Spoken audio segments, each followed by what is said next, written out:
Good morning, guys. How you guys doing? Good. Right on. Thanks. So I just moved to Long Beach. You guys like Long Beach? No. Right on. And right when I moved in to only person in Long Beach to ever say that. But I just moved in and I get my groceries delivered with Instacart. Anybody else a piece of shit here? Nobody? Man, it's pretty awesome. You pay $15 and then you get to watch an elderly woman struggle to carry your beer up a flight of stairs. Oh, really, it's awesome. You know, and then after she's done with that, and she's also carrying one of those little shopping carts behind her with like all my dry goods, you know. And when she finally gets there, you get to rate her on her performance.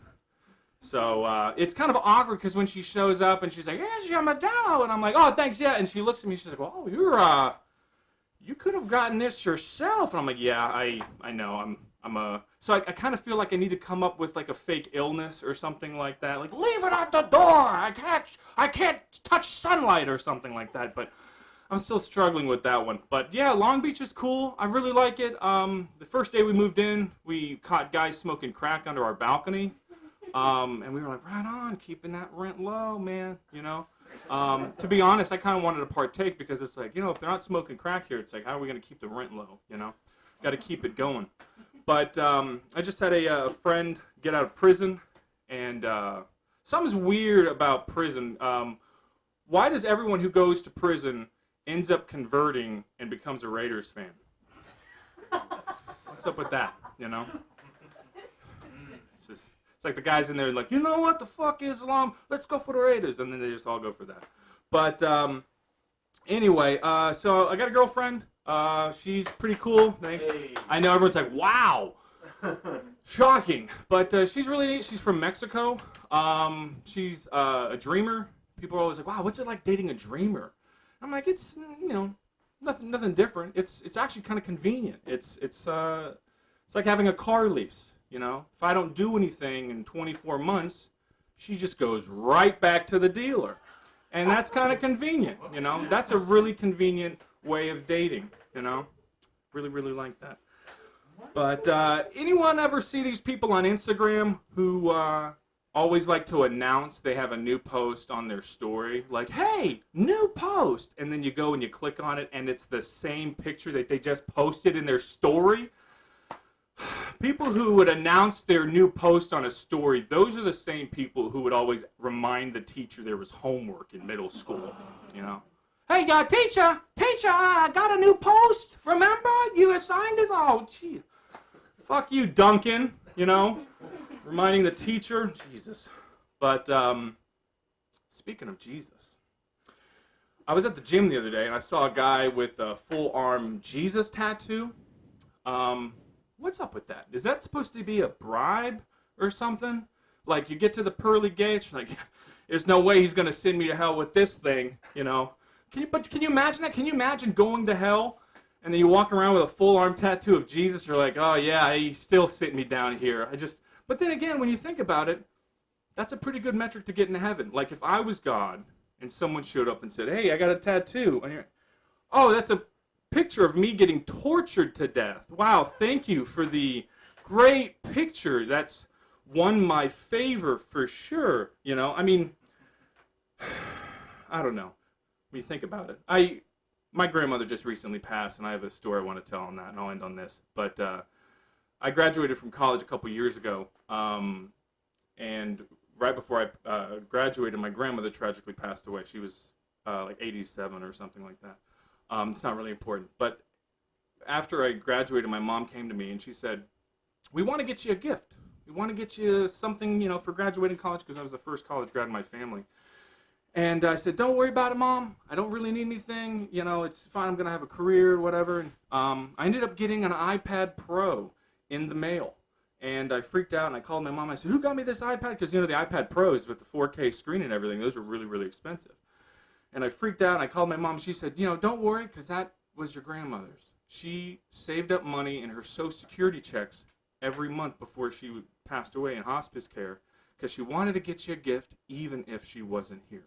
So my grandmother bought me an iPad from beyond the grave. That's a nice 4K screen and everything. And the reason I wanted to tell you guys that is that if you're not watching porn in 4K, holy shit! Like, really, I mean, you are missing out on a visceral is the word, visceral experience, you know?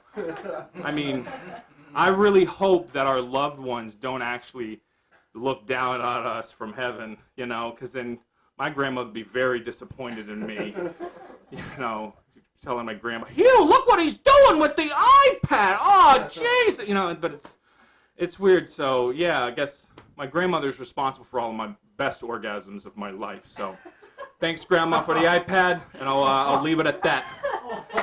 Thank you. So it makes for a saltier mayonnaise and no waste. You know what I mean? That. I like that. You're saving the planet. Hey friends, welcome to Sunday Morning Sessions. My name is Erik Escobar. We have a very wonderful host today. I'm the host. You know, I was thinking Logan's our guest. Logan Miles, everyone. Hello, Logan. How are you? Guys? Thanks for having me. Thanks for having me. Well, thanks for having me. Good bit.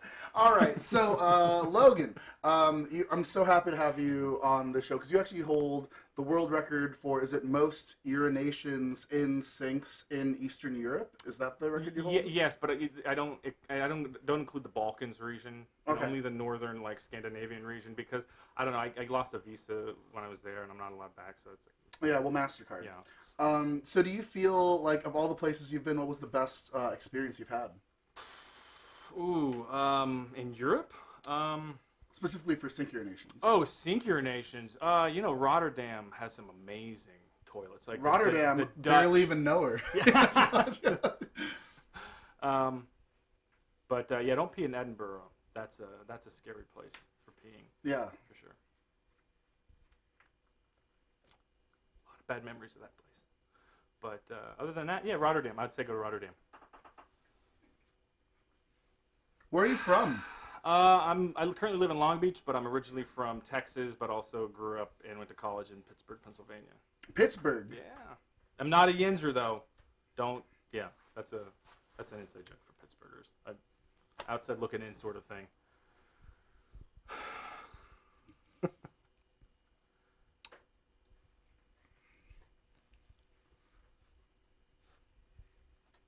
You're a comedian? Yes. Yeah, I'm a comedian.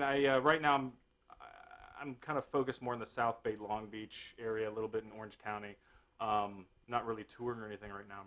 I've only been doing it for a couple of years, but you know, eventually as I get better at it and better at it, hopefully like to eventually, you know, climb the ladder, eventually to go to do tours or do festivals and things like that. So, you know. Worst set, best set, favorite dessert? Ooh, worst set was maybe Sevilla in Long Beach was pretty bad. Some nights, I mean, it's a very ritzy, nice restaurant, and then, you know, you're having like a very expensive ceviche, and then suddenly a guy gets on stage randomly without advertising. So, yeah, my dick is got moles on it. So, and then, you know, ruins your Tinder dates. And a lot of people. I appreciate if you don't talk about my hosting. Yeah, a lot of people don't appreciate dick jokes, and especially pedophile jokes when they're trying to swoon somebody else via Tinder. So. The Balkans. Yeah, that's another thing, is the Balkans. They do their thing. But best set was, and this is sad, when I used to do stand-up when I was younger, like 12 and 13 and stuff like that. And that's kind of very early. That's very, yeah. It was pretty much just kind of like imitations of other comedians and stuff. And just Carlo Mencia for the first. Pretty much, yeah, dude. I started out as a Carlos Mencia guy, but when I was in my, we had like a talent show for our church. Our church was like 300 packed out full. Yeah. And I went up and I did a couple Brian Regan jokes. And I've still never done better. I mean, it destroyed. 12. Like, I had a mosh pit of people. Neither has Carlos Mencia. Yeah. So it's like, damn, that's definitely. Now, the best set of my own material and stuff like that, I don't know. I mean, there isn't really one that really. I mean, there's some just, you know, you have a good night and a bad night, but I don't really try to hold on to the really, really good performances, you know, like, because sometimes when you're in a rut and you bomb here or something like that, and you kind of have to get back to it. But once you do finally get that really good set, it's good to finally have those moments because there's a lot of there's a lot of paranoia with stand-up, at least for me, you know, a lot of reworking my, you know, rethinking some of my stuff, and I think sometimes we can sometimes be too destructive to ourselves. I think if we're overly hard and stuff. But I think the best thing is to just kind of keep it moving. And when it comes to like best set, I mean, it's kind of funny. It's kind of like, oh, I've never done well before. No, I mean, pretty much just certain places. I've done decently flappers and some other places, but there isn't really one that jumps out. I mean, that's kind of I'm going to be lost down Alice in Wonderland with that question, because it's like, that was, when I think of just best set, I think of when I was a kid and like I got off stage and I was like, I didn't know one person could say something and have an entire group of people in stitches and stuff like that. Peanut butter and jelly in the same jar. I can't be opening and closing all kinds of jars. And that was, it's real generic vanilla kind of material, but it just, at the time, being a kid and especially being clean material, it just really worked there. But that's all I have to say about that.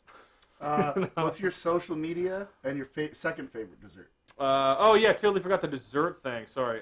My social media is just L2 Miles on pretty much everything. Logan Thaddeus Miles. Yes, I'm gonna change my name to Thaddeus because that is so much better than Thomas.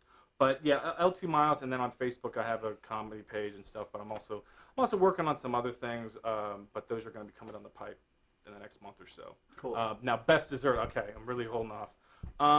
Because that's a big question. Like when you say good dessert, I'm like red velvet and cream cheese icing. Ooh, Boston cream pie. Ooh, crack pie from Milk Bar. Ooh, I don't really know. I mean, I'm red velvet, man. You can't go wrong with a good red velvet and good cream cheese icing. Maybe even. Oh man, this is favorite dessert. Cheesecake Factory red velvet cheesecake with the white chocolate chunks on the edges.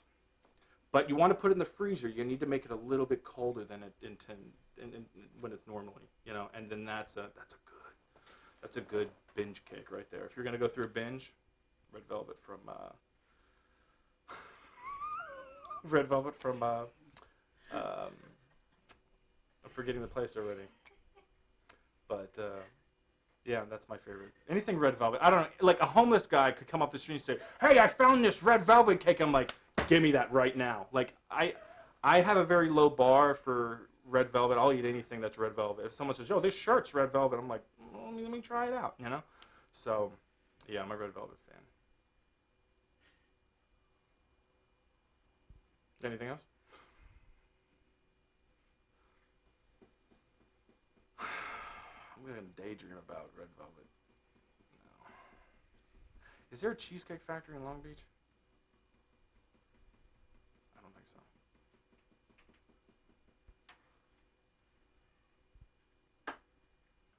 Man, I just learned after about 29 years of living that I've been mixing up Al Bundy and Ted Bundy this whole time.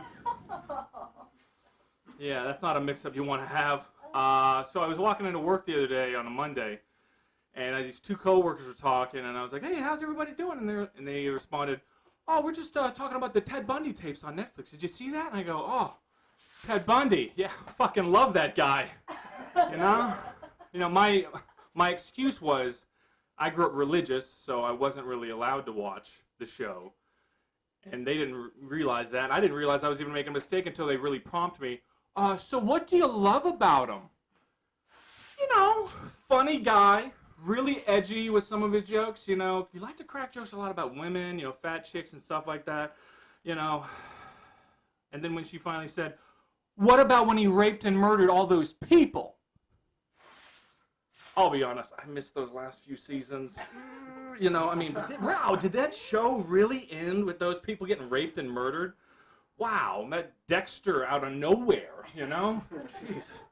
But speaking of pop culture, I think I can speak for everyone when I ask, why are pedophiles so talented? Kevin Spacey, Michael Jackson, Subway Jared, he turned around that entire company. That's talent. That's talent. I was watching the Michael Jackson Finding Neverland documentary, and I was like, the whole time I was watching, I was like, this is important. These stories need to be told. Everyone needs to be aware of this. And then at the very end of the movie, when they throw the Thriller jacket on the campfire, really? What's that purpose? What's the point of burning the Thriller jacket, man? I mean, God, like, not even eBay? You're not even searching eBay? I mean, you could get good money for that jacket, man. I mean, like, what is it, haunted? You know, oh, we gotta burn the jacket. You know, what is Michael Jackson's jacket, like, The Mask? You know, where you put on the mask and, woo, you turn into a guy who molests people? I mean, geez, that's like... Make that into a movie. I'd watch that movie, you know, and then at the very end of the movie, the jacket turns into, like, Majora's Mask and stuff, and then they have to kill it with fire. Throw it on the campfire! Oh, evil has now been defeated. I don't know. That's my horror movie pitch. Not sure how that's going to go. But, yeah, a lot of people, when I moved here, a lot of people would say, hey, Hollywood's run by pedophiles, man. Be careful. And I'm like, I don't think Hollywood's run by pedophiles. Because if Hollywood's run by pedophiles, why haven't we seen another Baby Genius movie in over 15 years? You know?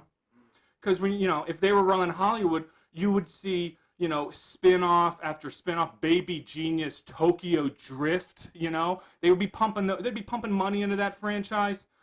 But, no, I don't think that's actually a thing, you know? But, I got a weird hobby. I like to watch videos of people dying on the internet. Anybody else like doing that? Nobody? Am I the only one here? Well, let me explain. Because before you guys call the cops, let me explain. It's not that I enjoy watching death, but it's just that I just feel better about myself when I see the videos, you know? I mean, you have a bad day, you know, your boss yell at you, your girlfriend fight with you. Go see a video of ISIS beheading a guy. That'll make you feel a lot better, because you're like, you know what, it's all about perspective when you think about it. You know, I use Schadenfreude like a seasoning sometimes, you know. Girlfriend burns dinner, I'm like, babe, it's okay. And then I'll watch a video in China of a guy getting run over by a bus. I'm like, babe, don't worry. This dinner is delicious, babe. Honestly, it's so good. I wouldn't take anything else, honestly. But, so I played football for 12 years. And a lot of people, I don't like telling people that, because whenever I say I played football, people always go, oh, so do you ever think about CTE? Chronic traumatic encephalopathy, the degenerative brain disease that football players have? Oh, yeah, I think about it all the time, you know? When asking a football player if they think about CTE is like walking up to a person in a wheelchair and go, oh, you ever think about walking, what it would have been like? Oh, man, does that ever bug you? You know, does that ever keep you awake at night? You know, but I don't really like talking about football, but, you know, CTE might be a real thing that I might have to deal with, you know? So people always ask me, what do you do to kind of mitigate any future side effects? And so there's 3 rules that I try to follow my life, try to live my life by. The first one is you have to have a good diet. I got to stop eating junk, and, you know, I'm getting a little thick myself. I need to get back on keto. I need to lose some weight. Secondly, I need to go to the gym. I need to start being active. I need to start, you know, just being more active in general and less sedentary. And third, every morning I wake up and I try to remember not to murder my family. I think if I follow those 3 rules, I don't know, I think I'll be okay. But that's just what I'm doing. You don't have to follow, but, you know, generally speaking, you wake up and you remember not to murder your family. I think that's pretty good advice, you know? I don't know, but, you know, I'll just leave you guys on that. Thanks a lot for having me here today, guys. Anyway. Yo, thanks for watching Sunday Morning Sessions with our special guest, Logan Miles. I thought his middle name was Thaddeus, but it's actually Thomas. That was very disappointing. But thanks for watching. Check him out on social media. Please subscribe. And if you want to see more stuff, please subscribe.